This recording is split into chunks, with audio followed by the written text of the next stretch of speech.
Get out of our new house right now. Eh? Why? This is completely different from our previous conversations. As I ask in astonishment, my husband utters even more surprising and hurtful words. Stop playing dumb. This is your fault, isn't it? I want to take care of my family. It's because you've been harassing my mom and sister that things have come to this, right? I haven't done such a thing. I stand there dumbfounded, staring at my husband's enraged face. My name is Emily. I'm currently 29 years old. I have a husband named Michael, who is 6 years older than me. I've been good at studying since I was young, and I've worked hard in a planned manner both in going to college and job hunting, using my natural diligence. Thanks to that, I'm currently working at a major pharmaceutical company. I met Michael through an introduction from a man named Steve, the husband of my friend. He works at the same place as Michael, and I was introduced through my friend, Sarah. At that time, I was so engrossed in my work that I wasn't interested in romance. I found working even more enjoyable than studying, and I felt a sense of fulfillment from it. Sarah was worried that I was drifting away from marriage, as I was shy, in contrast to Michael, who was bright and sociable. We thought we could complement each other well, so we decided to get married. Regarding living arrangements after marriage, both Michael and I had above-average incomes, so we decided to keep our finances separate and only share the living expenses. We were able to start both our wedding and married life peacefully, but there was one problem. My relationship with my mother-in-law. To put it bluntly, she didn't like me. A woman working so much, it's indecent. And having separate finances as a married couple, I just can't believe it. She would constantly criticize my job and our marriage. Regarding the place we live and the content of our wedding, she would always have something to say, like, isn't that a bit too luxurious? Back in my day, things were different. It was exhausting, especially on top of my busy work schedule. Since the relationship between a daughter-in-law and mother-in-law is delicate, I had no choice but to listen quietly, and it was wearing me out. Even when I consulted Michael about it, he would only say, I think Mom is just lonely, you know? Look, we don't have Dad anymore, and she's living alone now. Can you just bear with it and keep her company? Indeed, my mother-in-law would not only call or email to nag and complain, but she would also do so in person. However, she didn't demand to visit our house or summon me, so I decided to continue bearing with it. Despite these issues, our married life continued peacefully. Eventually, we started planning to buy a house. We had talked about buying a house before marriage, deciding to do so before having children. At that time, the idea of living with my mother-in-law came up briefly, but Michael said, I think Mom would probably prefer not to live with us, so we decided to live separately from her, which was a relief considering our strained relationship. On the other hand, I was concerned about my own parents. Michael, if it's okay with you to live separately from your mom, could we live with my parents? My mom isn't in the best of health, and my dad is getting on in years, so I'm worried about them. It would be great if we could live together so I can help them out anytime. When I asked this, Michael readily agreed, saying, I think that's a great idea. We were planning on buying a fairly large house anyway, and we can invite them to move in when it's ready. At this point, I was somewhat concerned because he seemed a bit distracted, but I was happy that he agreed, so I didn't press the issue further. When I told my parents about the living arrangement, they were very happy. Just to be sure, Michael also informed my mother-in-law that we would be living with my parents in our new house. Right after that, my mother-in-law contacted me, complaining, you're really self-centered. You decided to live with your parents without even consulting me. I'm sorry. We did consider living with you, but that's enough. I refuse to live with a daughter-in-law like you. Her words hurt me, but since we never intended to live together in the first place, her refusal wasn't a problem. While continuing our meetings with the real estate company, we were living in an apartment. One day, an unexpected person visited our apartment. It was my sister-in-law. She had gotten married and moved out, but I had heard from Michael that she divorced after her husband cheated on her, and she returned to her parents' house. I quit my job right when I got divorced. I don't feel like working yet, but I need money to live. When I heard her story, it seemed she had come to ask Michael for a loan. I went to call Michael, and for some reason, he reluctantly came to the living room. I get it, but I don't have any cash on hand right now. What? I couldn't help but raise my voice in surprise. It seemed strange that he didn't have any cash on hand, even though he should be earning well above average. I just don't carry cash around. Michael tried to get away with saying that, but my sister-in-law seemed troubled and wouldn't leave easily. My mom's savings are running low, and I can't even pay this month's rent. Can you help out? Michael glanced at me briefly. I felt a moment of discomfort, but reluctantly decided to give her some money myself. Afterwards, my sister-in-law quickly checked the number of bills, said thank you with just a word, and left immediately. Later, I tried to talk to Michael about her and my mother-in-law's detailed living situation, and when they would return the money I lent them. However, he responded quite irresponsibly, well, things seem to be tough for them, right? They'll pay back the money soon.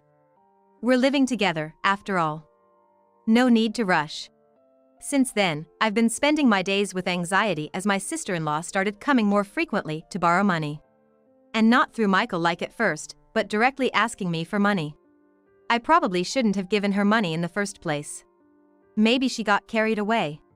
We have our own household budget, so it's hard to just give away money as she demands. But when I politely refuse, my sister-in-law gets furious and starts yelling. You two live together and don't even have $1,000 to spare? I'm unemployed and barely getting by. I'm a part of this family too, right? You could at least help out a little. Still, I apologize, saying it's difficult, and manage to send her away for the time being. Then she immediately comes back, this time bringing my mother-in-law with her. You're being too selfish. Michael's sister is your sister too. You can't just leave your family struggling while you live comfortably, that's just cruel. That's right. Do you want us to starve to death? You might as well have just said that. I never should have given my blessing for this marriage. We're just too pitiful. They barged in, yelling at me, and made their way inside. Then they started rummaging through my drawers. You keep money here, don't you? Please wait. This is causing me a lot of trouble.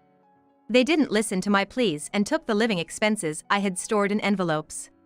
If this continues any longer, our life will be ruined. I stood there, dumbfounded, watching them leave as I felt a mix of fear and desperation. That night, when I told Michael about my anxiety and fear, he unexpectedly brushed it off. They're in trouble, so it can't be helped. You're my wife, right? My mom is right, we're family. Just handle it somehow. I'm tired and it has nothing to do with me. Saying that, he went to bed alone. Michael works at an advertising agency, and indeed, he seemed very busy at work around that time. He was working late almost every day, and there were many weekends and business trips, so maybe he just couldn't afford to be concerned about anything else. But it's really tough for me when he won't even listen to my problems about family matters. We finally got our own house, but can we really continue to live like this with the family relationships in this state? I was already harboring great anxiety about the long married life ahead of me. And as for Michael, he wasn't home as much, to the point where it couldn't just be chalked up to his job being busy, and our conversations also diminished. Unspeakable suspicions spread in my mind. I had many sleepless nights for a while. And to avoid being swindled out of money, I took it upon myself to avoid meeting my sister-in-law and mother-in-law. I would go out on days when it seemed likely they would visit, and I avoided conversations over the phone or email. Thanks to these efforts, I didn't give them any money after that.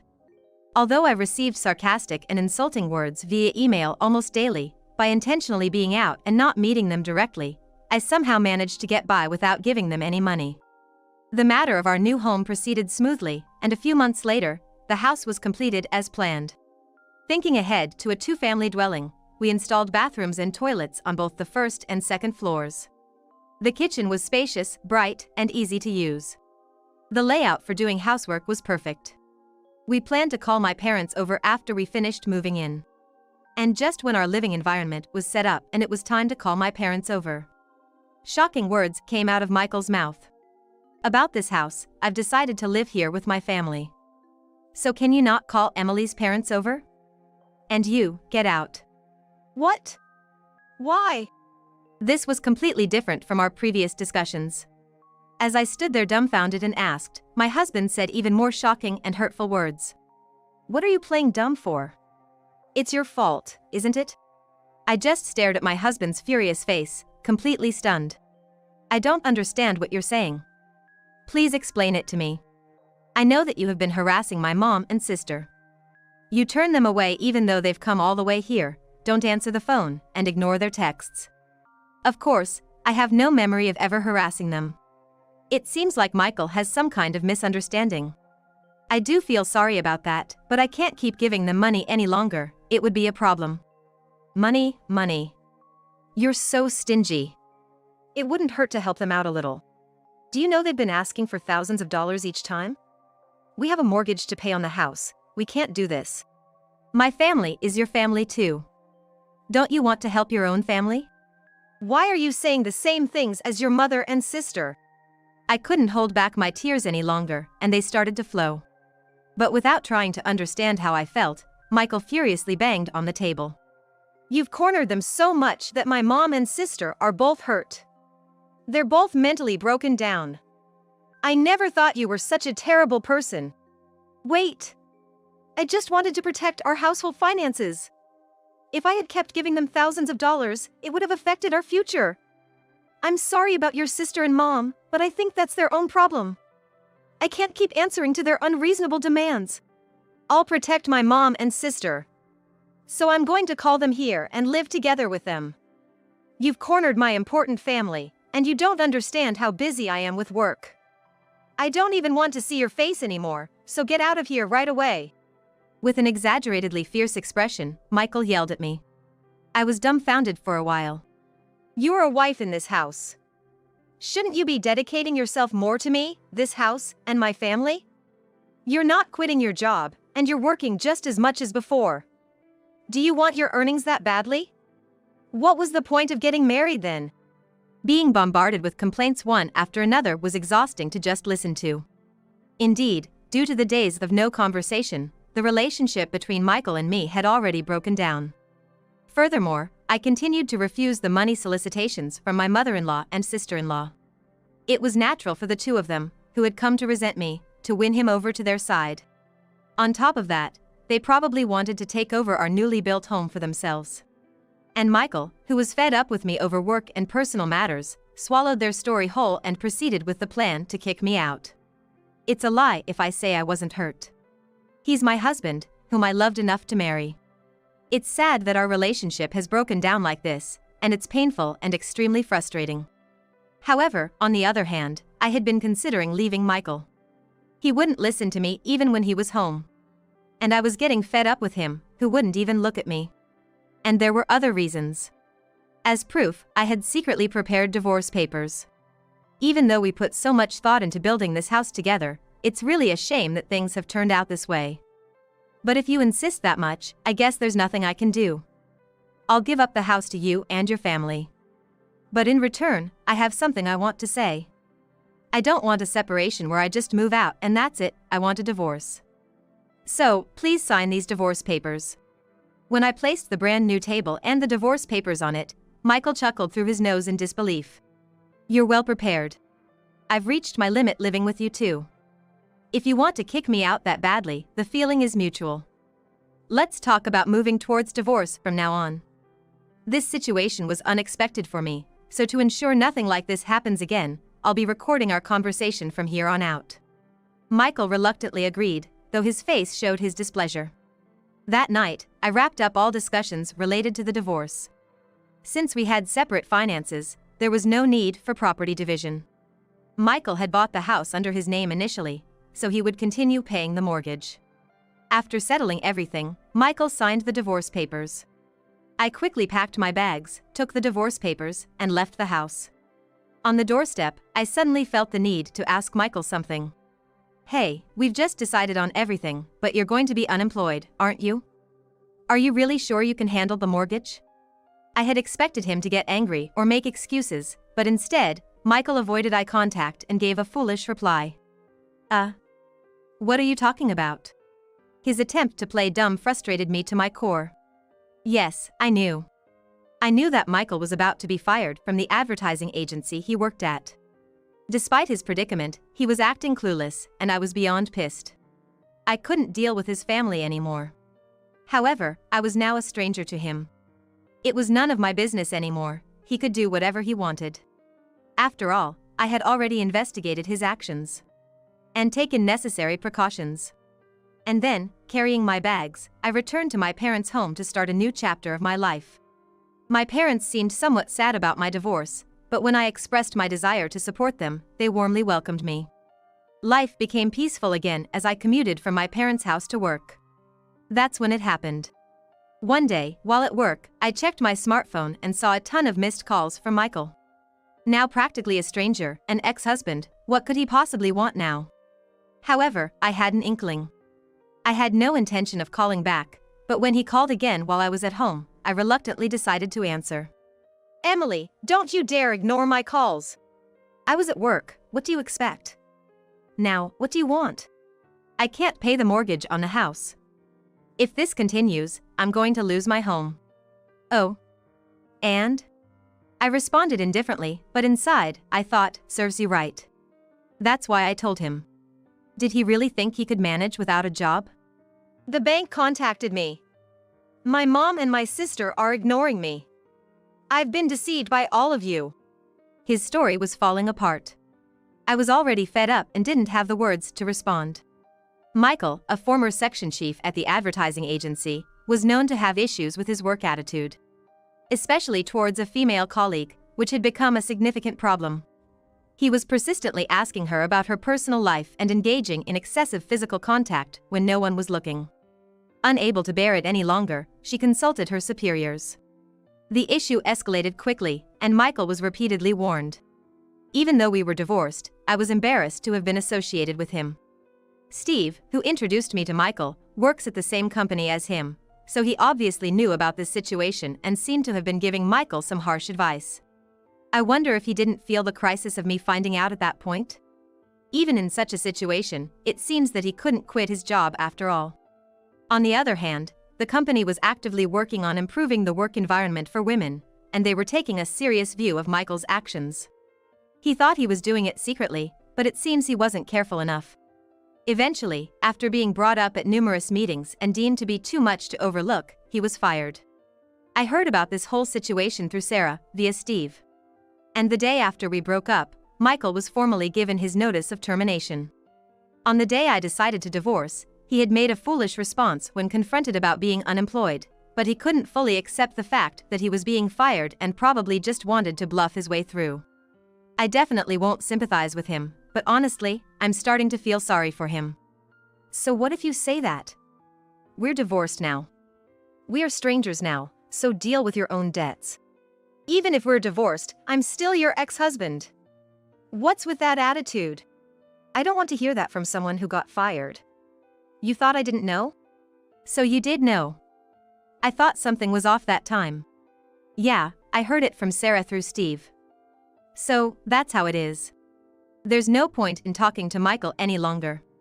I wanted to hang up the phone quickly. But from the other end of the line, he kept trying to hold me back. Wait, please. I want to cancel the divorce. Let's get married again. No way. Why should I remarry you after you took away the house? My mom and sister are just being selfish. I'll kick them out. And Emily got it all wrong. Wrong? About what? She won't talk or come home. And upon checking, you were having an affair. I can't remarry someone like that. That's not true. It's a misunderstanding. You think it's a misunderstanding? Haven't you heard from the lawyer? I was the one who sent a lawyer after Michael. I had been investigating this matter for quite some time. When I was feeling exhausted from dealing with financial requests from my sister-in-law and mother-in-law, Michael started working overtime and going on more business trips, and he stopped coming home. I felt lonely that he wouldn't talk about family matters, and at the same time, I started to suspect his private life, so I secretly hired a detective agency. And the results were damning. He was repeatedly going on late-night dates and trips with a woman other than the one who complained about harassment at the company. While I was hurting and struggling with issues regarding Michael's family, he himself was happily spending time with another woman. When I found out, I felt a sense of clarity as my suspicions were confirmed, but at the same time, I was overwhelmed with anger and helplessness, and I cried all night long. One of the reasons I felt I couldn't go on when I brought up divorce over the house issue was this. Just before the divorce, I took some of the evidence to a lawyer for consultation. I was claiming alimony for his affair. All that is a setup. You just want the house back, right? What else are you dissatisfied with? Which mouth of yours is saying that now? The evidence I entrusted to the lawyer clearly shows your affair. I'm telling you, that's not true. Should I show you more evidence then? Apart from what I've given to the lawyer, I have more proof of your affair. Why don't you believe me? Because it's the truth. Fed up with my ex-husband who's pleading innocence ridiculously, I couldn't help but raise my voice. Anyway, I'm really in a bind because I can't pay the mortgage, so I want you to remarry me and come back home. No way, that's out of the question. Please! You're still working, right, Emily? I admit my mistake. You weren't bullying my mom and sister. What? Are you bringing that up now? He had previously accused me of attacking his mother and sister and hurled abuse at me under this misunderstanding just because I was still working. Now he dares to say this. My sister, who got divorced and became unemployed, was probably begging you for money, right? To protect our household finances, you were refusing her, but then even my mom started blaming you together with my sister. That's right. But realizing it now is too late. I wanted you to understand that back then. Who was it that was fooling around with his affair partner while I was suffering because of those people? I'm sorry, all right. I've admitted my mistake, isn't that enough? Unfortunately, I can no longer trust you. Feeling a strong aversion to my ex-husband who is now trying to cozy up to me, I desperately wanted to end the call. Please, I can't pay the mortgage without Emily. So, you want to get back together with me just for the money?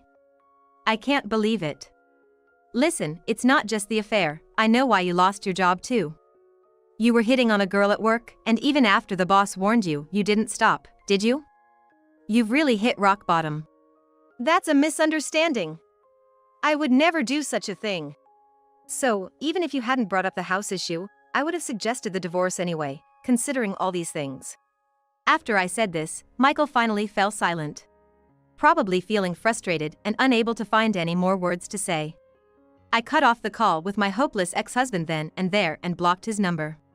Since then, I have been living with my beloved parents and dedicating myself to my work as usual. There were days when the affair and issues with my mother-in-law and sister-in-law affected my ability to concentrate on work, but I love my job and continued to work hard, achieving great results. My hard work was recognized by my superiors, and I received promotions and salary increases. I heard about what happened to Michael afterwards from Sarah. Apparently, he couldn't stay unemployed and tried to get a job, aiming for a fresh start. However, the reason he was fired from his previous job became a major hindrance, and it seems that he wasn't hired anywhere. Now he's somehow making ends meet with a low-paying part-time job.